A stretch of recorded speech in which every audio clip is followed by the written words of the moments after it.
ጀነራል ታደሰ ወረደ ፕሬዝዳንት ግዚያው ምሕዳር ትግራይ ኮይኖም ተሸይሞም ንዝሓለፉ ክልተ ዓመታት ምክትል ፕሬዝዳንት ግዚያው ምሕዳር ትግራይን ሓላፊ ካቢኔ ሴክሬታሪያት ሰላምን ጸጥታን ትግራይ ኮይኖም እናሰርሑ ጸንሑ ጀነራል ታደሰ ወረደ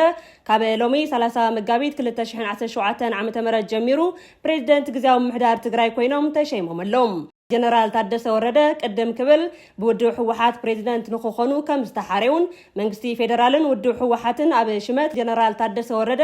ኣብ ምርድዳእ በፂሖም መንባሮም ብውድብ ሕወሓት ከም ዝተገለጸ ይዝከር ቀዳማይ ሚኒስተር አብይ አሕመድ ኣብቲ ስነ ስርዓት ተረኺቡ ሎሚ ብወግዕን ብሰላምን መንገዲ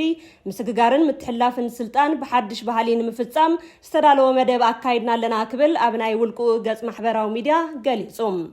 ሓድሽ ፕሬዝዳንት ትግራይ ታደሰ ወረደ 8 ነጥብታት ዝሓዘ ሰነድ ዝፈረሙ እንትኾኑ እቶም ነጥብታት ከም ዝስዕቡ እዮም ቀዳማይ ዝተጀመረ ተመዛበልቲ ናይ ምምላስ ስራሕ ብቁልጡፍ ክሳለጥ ምግባር ካልኣይ ዲዲአር ብቁልጡፍ ክፍጸም ምግባር ሳልሳይ ኣብ ትግራይ ልዕልነት ሕጊ ንኽሰፍን ምስራሕ እንድሕነት ህዝቢ ሰላምን ጸጥታን ጠንቁ ዝኾኑ ዘረጋዊ ምንቅስቓሳት ጠጠው ክብሉ ምግባር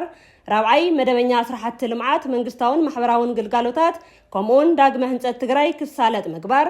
ሓምሻይ ካብ ሕገ መንግስታውን ሕጋውን ስርዓት ወፃኢ ካብ ልኣላውነት ሃገርን ርክባት ውዕሊ ሰላም ፕሪቶሪያን ወፃኢ ዝግበሩ ምንቅስቓሳት ጠጠው ክብሉ ምግባር ሻርሻይ ትግራይን ዲሞክራሲያዊ መረፃ ድልው ክኸውን ምግባር ኣብ ክልል ትግራይ ዝንቀሳቐሱ ሲቪክ ማሕበራትን ፖለቲካዊ ውድባትን መሰል ተግባራዊ ምግባር ብዙሕነት ፖለቲካዊ ተግባራዊ ዝገብር ሜዳ ምምችቻው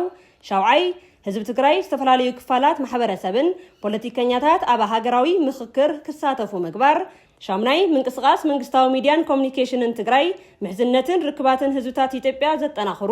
ሕግን ሕገ መንግስታውን ስርዓት ዘኽብሩን ክኾኑ ምግባር ዝብሉ 8 ነጥብታት ተፈሪሞም ንተግባራውነቶም ከም ዝሰርሑ ፕሬዝዳንት ጀነራል ታደሰ ወረደ ፌርማኦም ብምዕራፍ ቃል ኣትዮም